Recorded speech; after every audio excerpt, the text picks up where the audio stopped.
Citizen Talks is a podcast series featuring discussions with humanitarians, activists, artists, and changemakers, exploring the global humanitarian issues that shape our society, the world at large. Hello, everyone. Welcome back to another episode of Citizen Talks. We are joined here today by Blessing Joel Abeng. She is a branding and communications expert. Blessing, thank you so much for being with us here today. We appreciate it. I'm so happy. So first and foremost, for those of our listeners who may not be familiar with you, what you do, can you tell us a little bit about yourself and exactly what it is you do? Okay, so my name is Blessing Abeng and I'm a branding and communications person. However, I express that in so many different ways. I have been the CMO and co-founder of a tech company that got acquired by a unicorn. I was also the co-founder and director of communications of Ingressive for Good, which is an edtech nonprofit where we empower people with tech skills and just ensure that they can compete on an economic level. And I think that's one of the most important things that I've ever done in my life, because it was just so beautiful to see how lives can change. Right now, in this moment, one of the core things I'm focusing on is helping African startups, VCs, and African governments directly talk about their narratives and amplify those narratives in a way that the global, in a global context, so that they can attract global funding and get the necessary help that they need to make the necessary advancements that they need as well. So yeah, that's what I've been up to. Cool. So branding, communications, storytelling has been a big part of your life. Can you tell us why that was kind of like an area of focus for you? What was like the motivation behind doing that? So fun fact, I was going to be a medical doctor. Okay, so you went left. I know. Hard left on that. Hard left. I wanted to be a medical doctor because I wanted to save lives, to put it very simply. And I thought that by saving lives, there was just one way to do that. But then I started to explore the possibility that that couldn't be the only way, because it's limited.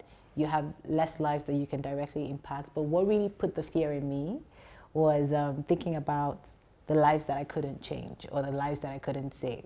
So I wasn't going to be a regular doctor. No offense to regular doctors out there. I was working so hard to be a neurosurgeon.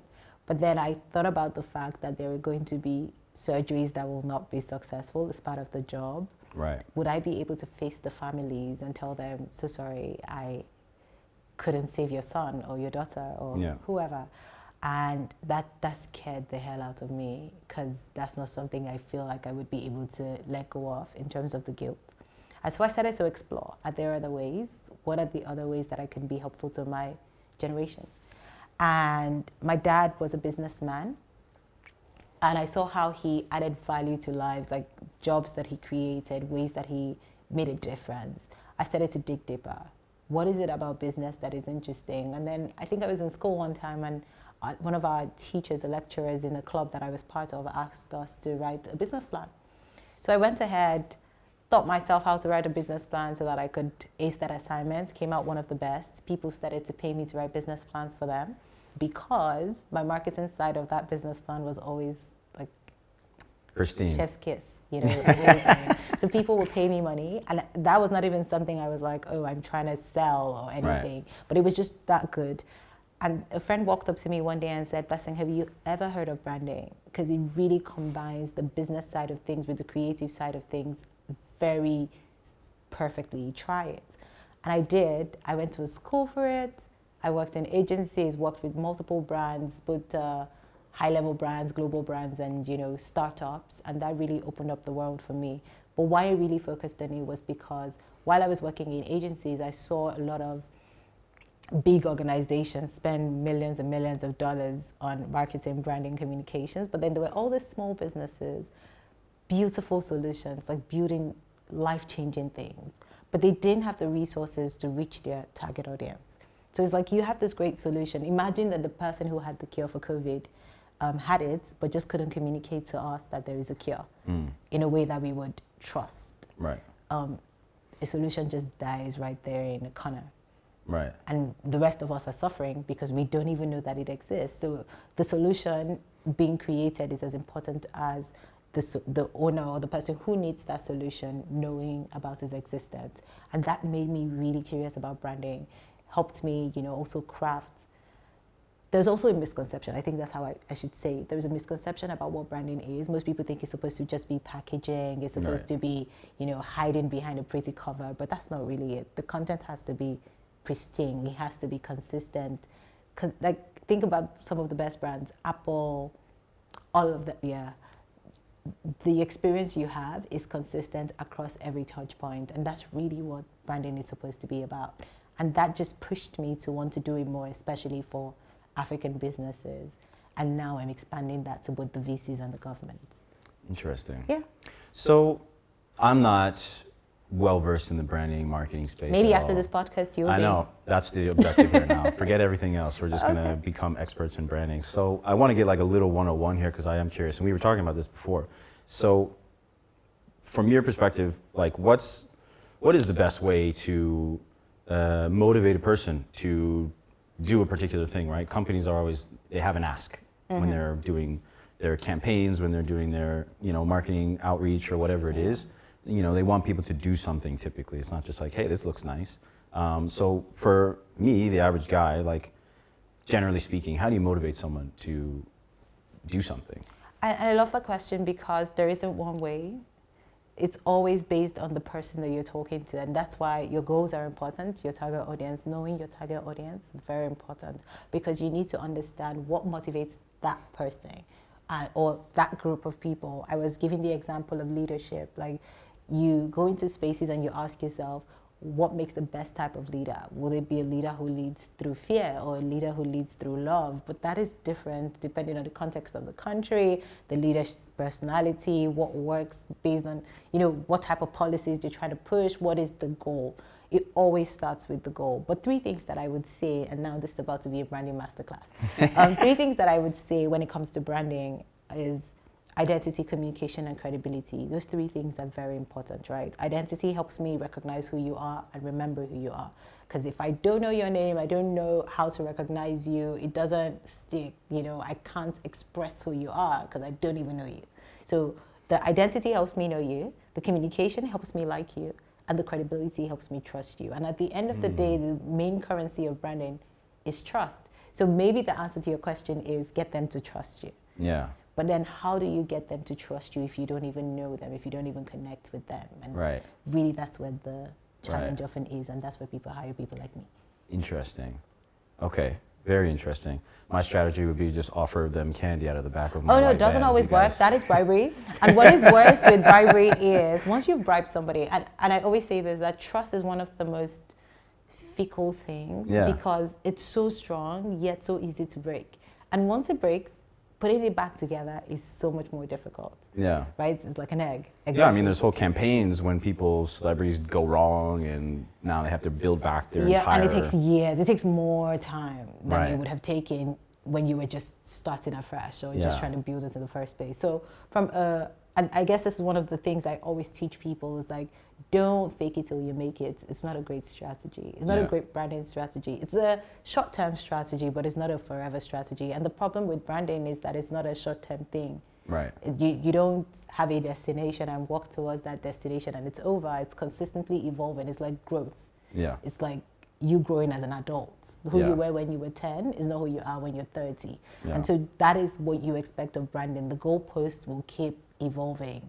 You just have to evolve through it. So while one of the reasons why faking it till don't fake it till you make it is so important is because if you fake it till you make it, people can see through that or they will find out, and then you have to keep up appearances. It's not who you really are. The authenticity doesn't come through. Instead, grow into it. That's always my advice. Yeah. It's like, I'm trying to do X, Y, Z. It's going to take me a year to get there. I communicate that I'm trying to do X, Y, Z. That the people who will help me will be attracted to me. The people who I'm speaking to will understand that this is what I'm trying to do. This is how they can come in handy. This is how they can support me. And it's easier for them to speak for me in rooms where I'm not in to work towards that goal. But if I pretend, and the story is so much sweeter because it's like, oh my God, I remember when she started, when she first said she wanted to do this, and now look at her. Yeah. And I always talk about how for iPhone 16 to exist, iPhone 1 had to exist. And so everyone looks back now and we're like, oh, iPhone 1, so great. Da-da-da-da-da, vintage collectible item, blah, blah, blah, blah, blah.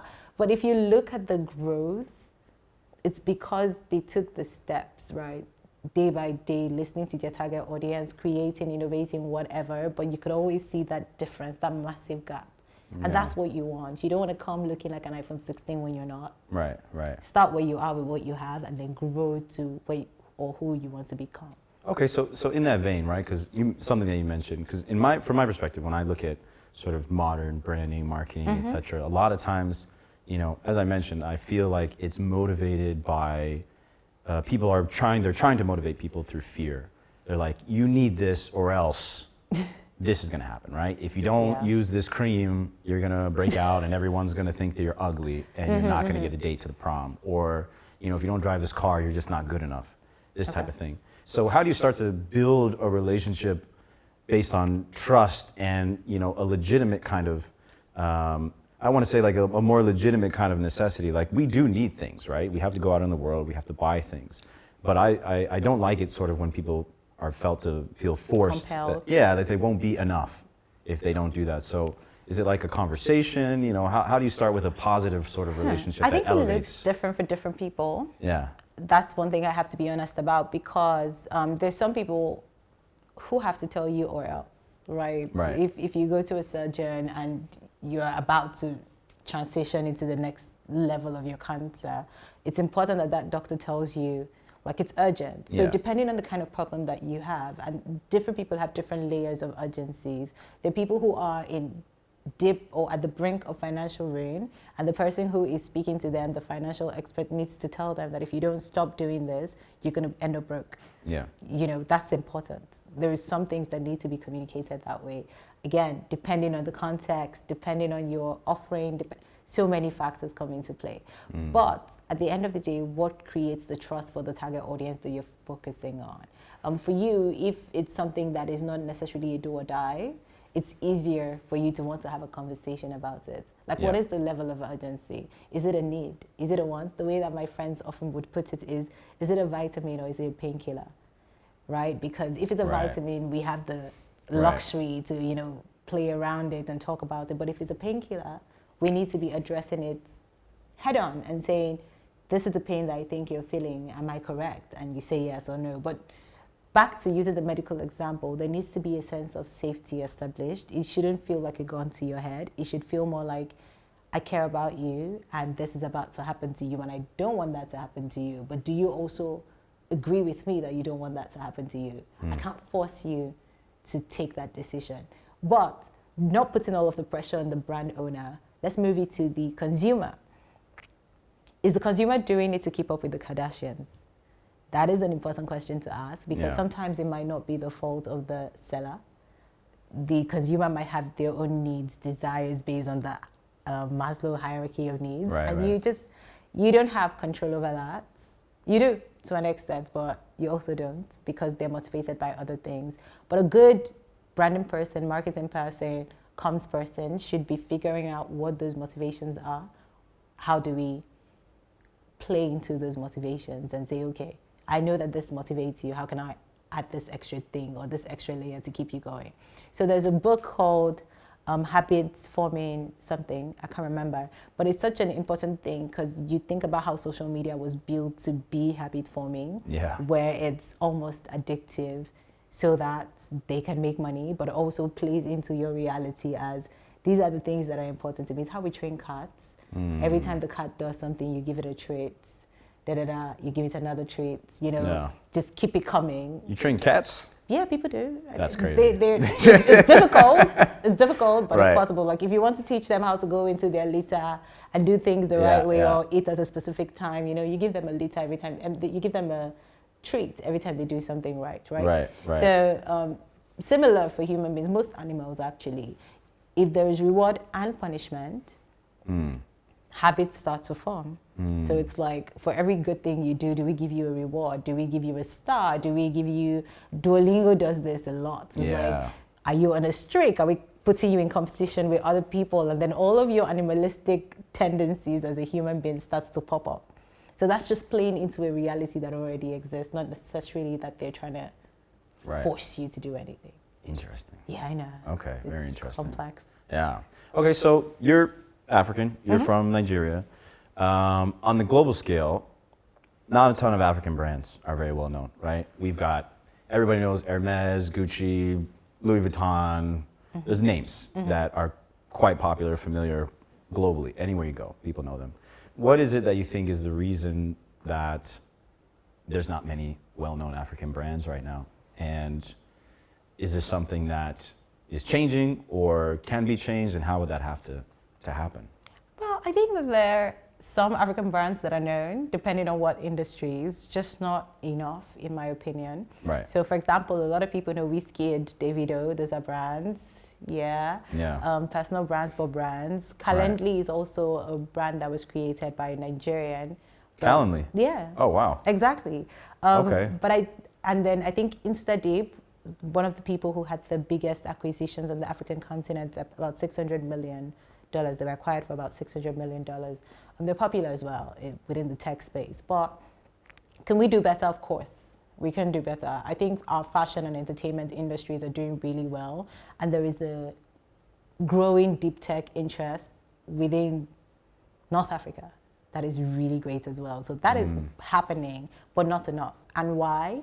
I would say, and maybe other people might have other reasons why, but personally, I think that it's a narrative issue, because a lot of brands don't feel comfortable representing themselves as African brands because of the bias and perception that exists publicly about Africa. In fact, most times when you have global conversations, people would mostly speak about Africa from a place of, oh, they're poor. Yeah.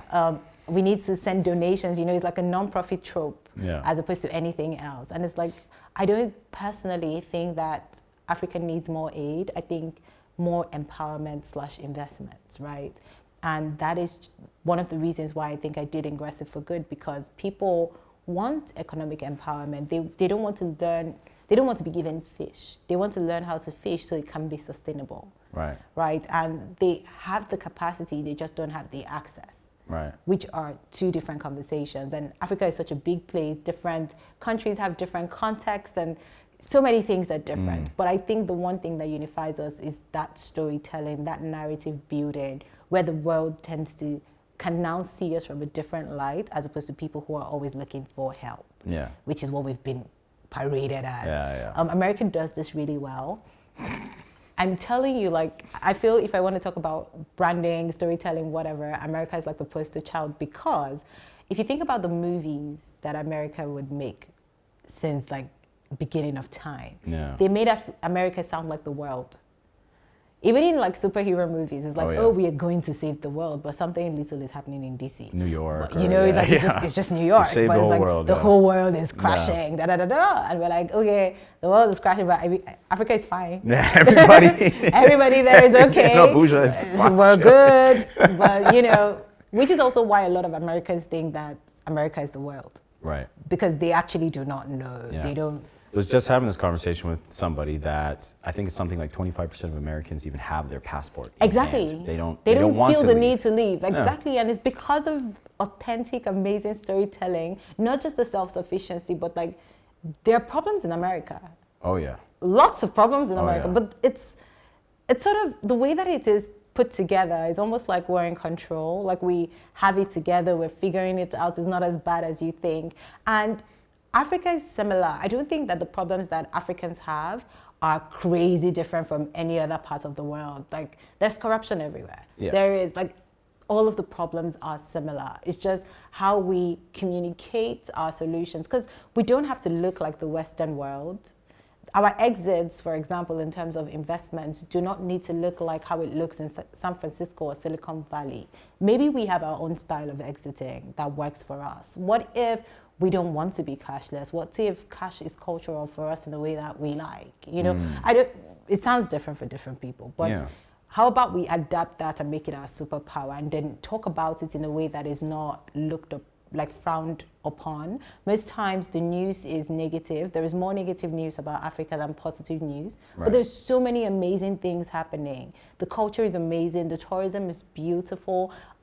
There's diversity. There's so many interesting things. But I think we don't tell our stories well enough. And there is a bit of inferiority complex when we compare ourselves to the Western world, because the Western world has set the standards. Yeah. So we need to reclaim that first and do a better job of telling our stories. I think our music spaces are doing really amazing. Yeah, it's everywhere. Foreign It's collaboration, huge. exactly. Like imagine if Beyonce is collaborating with like a Wizkid, Burna Boy, and all of that. It's almost like we're fusing our superpowers together. She's not sending aid, like, oh, here's some money, improve the music industry. Thank you, Beyonce. Thank you, Beyonce. And everybody else who is doing amazing. Like, I think Idris Elba is shooting a movie in collaboration with Nollywood and things like that. So it's like, how can we figure out more collaborative opportunities? Can people stop traveling to African countries and feeling like, oh, we need to figure it out for them? No, let's collaborate. As we collaborate, we learn together. You learn from us, we learn from you. And that births something beautiful as opposed to, you know, aid. Yeah. And so I think those two things, narrative storytelling and just that collaboration, will be helpful, building those bridges.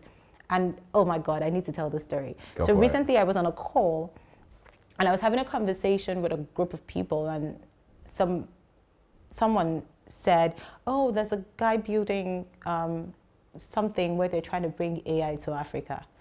And I'm like, how are they trying to bring AI to Africa? Because AI is in Africa. There are people who are building, amazing tools that are, say, language-based models where they're translating to multiple African languages, like making that possible for people to access. And people who are building precision medicine for Africans, for Black people. Like, I'm like, Morocco is super popular for their deep tech advancements. Like, really?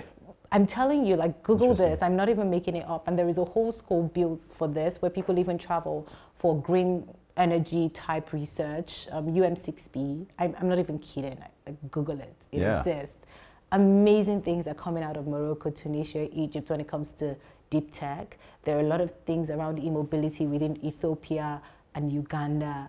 Amazing, amazing things. Like fintechs from Africa, like Nigeria especially, amazing. South Africa is doing really, really great work in the tech space. And AI looks different in Africa. Like, it's the same, but like we're finding ways to contextualize that to African problems. So it's not new. It's just that it's different for us. Like, the things that would motivate a first world country would be different from what would motivate a third world or a second world country. And so it looks different. And there must be some benefits in the fact that you can also like leapfrog certain processes of the technological development, right? Exactly. Like, you don't have to go through the industrial era. You can just go straight to the most efficient forms of production without having to do all of that coal burning and everything in between. I think even one of the coolest ones that I saw, I think it's a South African business, I think it's probably called Zipline, where they use like autonomous pilots, so drones, to deliver medicines from specific regions to other spaces. This is in Africa. Like, there are people who are trapping carbon, CO2 in rocks and sequestering it in rocks. There are people who are using satellite technology to track farms and, you know, helping with carbon offsets and helping people hit their net zero targets. So many interesting things are happening in Africa. It's just like, we're not telling the story enough. And so people think, oh, we're so behind. How are we going to catch up? But that story needs to be told. I know bad news sells faster, but I think we need to do a better job of platforming the great things that are happening, just like we're doing with music and fashion, but with tech, with other essential services and things like that. Okay, so let's talk about your own story, your own efforts in this specific area, right? So, Ingressive for Good. So, what exactly is it, and what does it do? How did it come about? You know. Okay, so Ingressive Capital existed as a venture capital firm, and they were investing in tech companies. However, every time you meet a first-time founder, you ask them, what is the challenge that you're facing? They'll be like, oh, money. And then you meet a founder who has the money now, and the next problem becomes talent. It's like, oh, we don't have enough talent that we can afford. I remember people are coming from Silicon Valley, India, and paying a lot of Nigerians and Africans to travel, like to work for them remotely, right? And it's very competitive, like it's really high amounts of money. How then does a Nigerian, Ghanaian, Sierra Leonean founder compete with like a Facebook, for example, right? So we needed to build a talent base that could help people, especially startups that were building, have the talent that they needed to help them advance the products or services that they were building.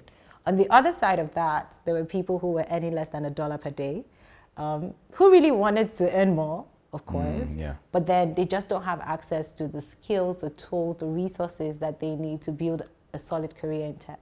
But my favorite thing about tech is that it's not, also from my perspective, is not as exclusive as many other industries, right? So it's like, you don't know whether I'm a girl or a boy or a black person or a white person. It's like, can you do the job? Are you great at it? Come work for me. It's always, so like, it's not biased in that way.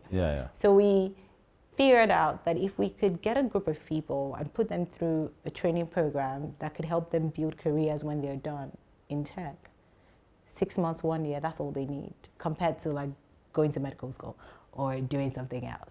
And so we did that, and it was amazing. The turnout was amazing.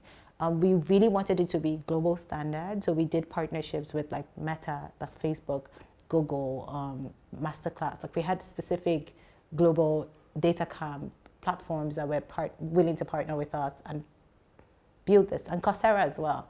And it was amazing. We ended up training 130,000 people with tech skills. We had really distinct stories where someone was a farmer, was probably making less than $20 a month, and now they're employed, earning, say, $2,000 a month. So it's like, that is amazing. And just being able to give people that opportunity. I think in the end, it was mostly about access and teaching people how to fish, as opposed to giving them fish. I think that's the best way to put it, economic empowerment. And it worked. So something that I find like kind of interesting about that is that with the techs, building tech skills, so, you know, not to try to be, let's say, stereotypical here, but you know, my own family, as I mentioned, is from Sierra Leone. I've been there quite a bit. There's difficulties in the education system, let's say, especially the public education system. Obviously, they have private schools, these kinds of things, but if you're talking about just the general public education system, especially out in the villages, it could be better. Yeah, it could be better. So oftentimes you find yourself in a situation where there's some foundational skill sets that just are lacking to a certain extent. So is this a difficulty that you encountered when you went and started then teaching tech, or is it the case that with tech you can just kind of, it doesn't even matter. You can just say, this is what we're doing. You can skip all that. It's not necessarily relevant. No, and we can teach you this. No. I think human skills will always be relevant. And I think even more as we transition into Industry 5.0, human skills will be even more relevant. So that's not something we can ever overlook or pretend to not see. One of the core things that makes you a hireable individual is your human skills, because you're going to have to work collaboratively. You're going to have to work collaboratively with other people, and you can't overlook, you can't. So if you grow to a certain level, you're probably going to lead people. So how are you going to do that? And that is really important as well. So human skills were really important to us, and we partnered with specific organizations who were really good at training people with soft skills to help them with this. But one of the other cool things that we did was, if we were training you in something like software development, we would bring someone from Facebook or someone from Google or whatever organization, Apple, and say, okay, this is a Nigerian in Apple right now, and this is what you want to become. So speak to them, ask them any questions you have, and then they will give you like contextualized answers, not just like from a global perspective, but also from your home perspective as well. And that was really helpful. We also put people in pairs and groups where they could self-correct each other, and you learn some skills by doing in that particular context. So that was really, that was something we needed to prioritize. I know that the basic education sometimes could be lacking, but thank God with coding, the language you're learning is different, and you're sort of learning from scratch. There's specific things you need to know. Of course, you need a basic level of education to be able to follow through some of the classes, but you learn by doing with most things tech, and that is helpful. But then the human skills, they're teachable. They're things people can learn as well. So I think those two things created opportunities for us to be able to, build people who could compete. Yeah. So like with what you were talking about before with, poverty, the aid narrative, right? The people with their hands out, this kind of perspective that people have of Africa. Do you think that this is the kind of thing that's going to actually make the difference here, right? Like we should be teaching tech skills because it's always, people are like, oh, there's poverty issues, there's housing issues, basic survival kinds of things. And people just assume like the best thing to do is to come in here and, airdrop people some sandwiches or some rice or something like that. But, happens more than you know. Right, but are you finding that these kinds of interventions, like in your own experience doing it, and then probably I'm assuming you must be working with other people who are kind of executing similar strategies. Do you find them to be more effective in actually building long-term sustainable development within the communities that you're working with, as opposed to the aid model? Personally, I'm biased to that. I prefer uplifting, empowering type models compared to aid type models. And there are people who will disagree with me and be like, you need to eat first to be able to study and blah, blah, blah, blah, blah. But how about we're studying and we're still eating? Yeah. Is that an opportunity? Because the people, there are particular programs. I remember being at UM6B last month, and they have a specific program called 1337, I think. Yes, I think it's 1337. And what that program does, or what the model, how they created that model, is based on the partners that they have, they teach people coding and tech skills. And if you want, you could provide accommodation for those people to live. You could provide food, like 3 square meals for the people who are going through those particular training programs. And so I'm eating, I'm living, but I'm also getting empowered. As opposed to providing food for 1 million people, how about you do that for 100,000 people? Because a lot of times, I've seen founders in Africa who are building really amazing things. So for example, there is a particular brand called Complete Farmer. And what they're doing is they're helping farmers have access to global brands or distributors. So as opposed, like you, as a farmer, may not have access to an export, like an exporter that you know. However, I know someone that, how about I connect you? There's a guy who is looking for coffee from China. How about I bring him to you and he buys all of your coffee produce, and that takes away the waste, you earn in foreign currency and gives you opportunity. So the farmer knows how to farm already.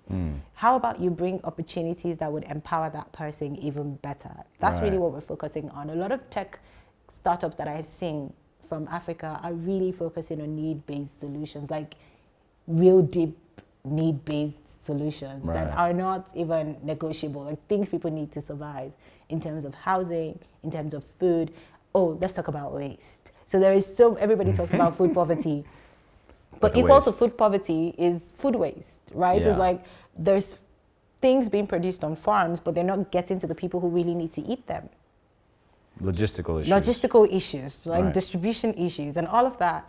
But there's startups that are now figuring out a way to build those bridges to ensure that the food that is being produced is equal to the food that is reaching the people that it needs to reach. Or like, if this is how the waste is being, manufactured, what do we do with that waste? And how do we ensure that the person who is producing that in his farmland doesn't have to deal with the financial or economic blowback of the waste? So solutions like that will continue to pop up. But the issue is, do we have enough to make those solutions more, what's the word now? Are more people aware of those solutions? Like, as opposed to coming to give aid, how about you empower that business to add value? I think Tony Lumile calls this Afrocapitalism, where it's like Africans can solve Africans' problems.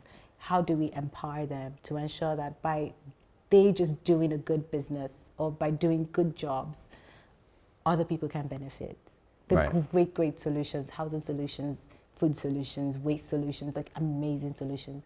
I think tech can bridge the gap. It could help plug in some challenges that we have.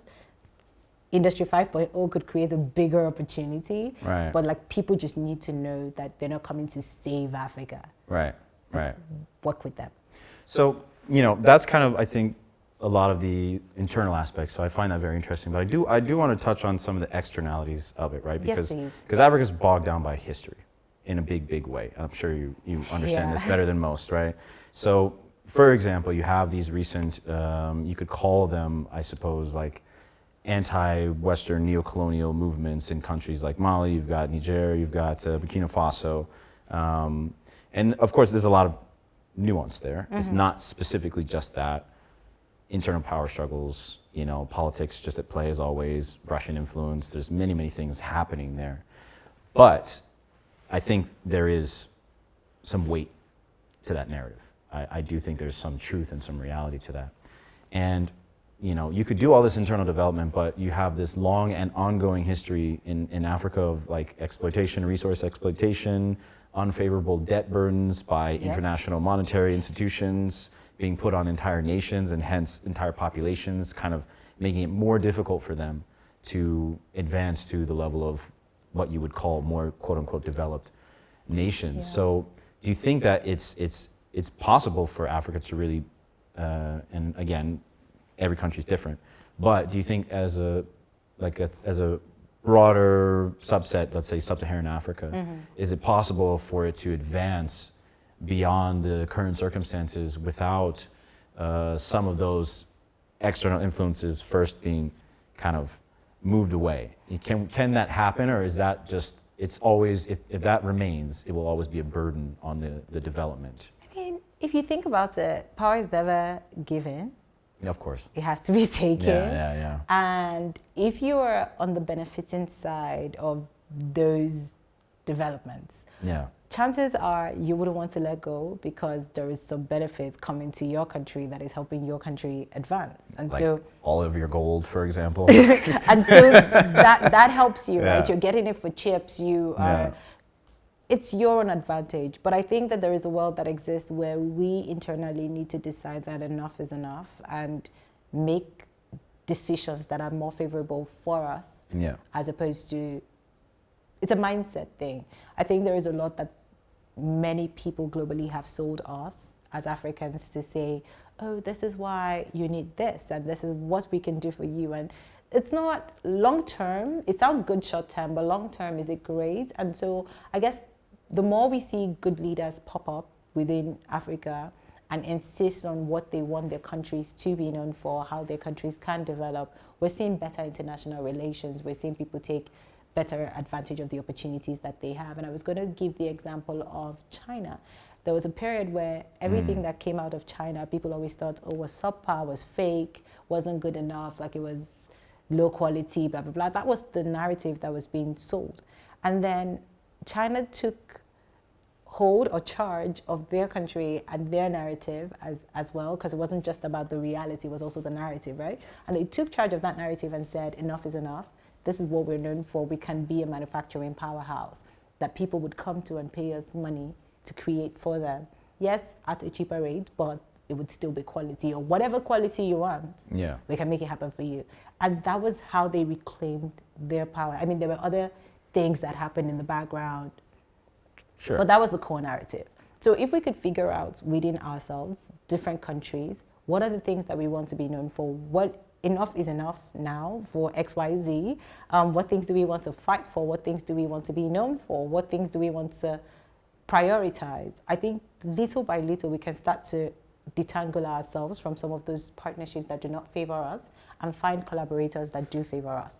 But from efficient government perspective, I think I'm seeing the rise of some leaders who really care about, and I think that's just the one thing that is missing, citizen-centric leaders. Can you give us an example?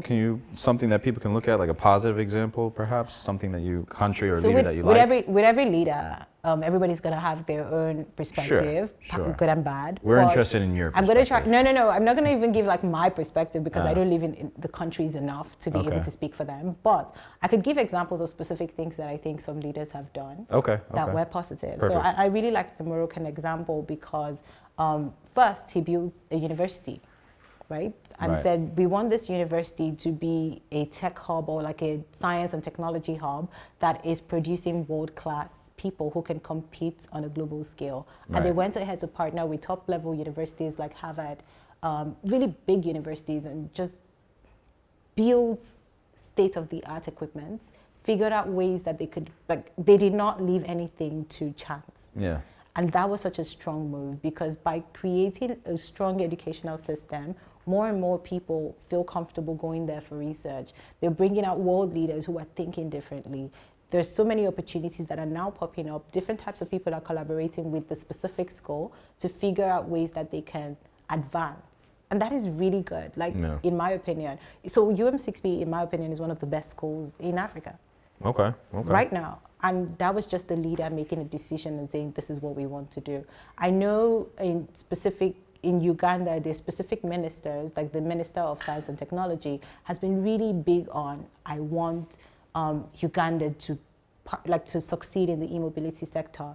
And they're doing a lot of things around electrical, the changing a lot of their cars, the buses, and trying to make them EV in-house. Yeah. That is amazing. Yeah. To me, that is good. So different people have different things that they're working on in terms of infrastructure and international relations. And I think that there are big opportunities for everyone. We just all need to sit down individually in our different countries and say, this is how we want the change to happen, and go ahead and fight for it. Yeah. Okay, cool. All right. Well, I think we've come to the end of our time now. Yeah. Before we go, do you have any final words that you want to leave for our audience members? Anything, that comes to mind that you want them to walk away with? Oh yeah. So I would bring this back home to branding and communications, of course. Right. And it would be that I'll bring this back to branding and communications, and it would be that doing the work is as important as showing the work.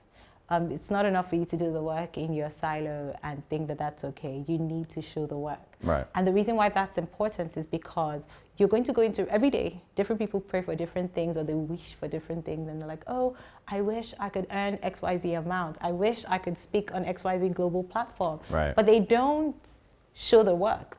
And because they're not showing their work, there are rooms that you're never going to be privy to, where decisions are being made about who to invite to speak at specific events, who to invite to work in a specific organization, who was a better candidate versus who. And there are going to be people who have probably never met you, but because they interacted with your work, have more ammunition to defend your work and say, this is what you're good at, this is what you did, this person has done X, Y, Z, A, B, C, D, E, F, and that is priceless. You're not going to be able to advocate for yourself in every room, but you need to leave crumbs out there or enough information out there so that you have more people advocating for you. So don't think of it as being proud when you're sharing your work. Don't think about it as being extroverted when you're sharing your work. You can talk about your work without talking about your personal life, but as an individual or as an organization, every opportunity you get to put your work out there, do it. It's going to help you in the long run. Okay. Yeah. Where can people connect with you? Where can they find out more about what you're working on? LinkedIn is great. Blessing Abeng. In that particular picture, you're going to see a lady with an afro. I used to have an afro, but now I've cut my hair, so hey. But also Instagram, Blessing Abeng _ I'm pretty active there as well. So if you want to see the fun me, Instagram. If you want to see the work me, LinkedIn. All right. And then my website is www.blessingabeng.com. Amazing. Yeah. Okay, Blessing, thank you so much for joining us This was today. such a great chat. Yeah, I really appreciate it. Really appreciate your time. Thank and you. for all of our listeners, thank you for joining us for another episode of Citizen Talks, and we will see you next time.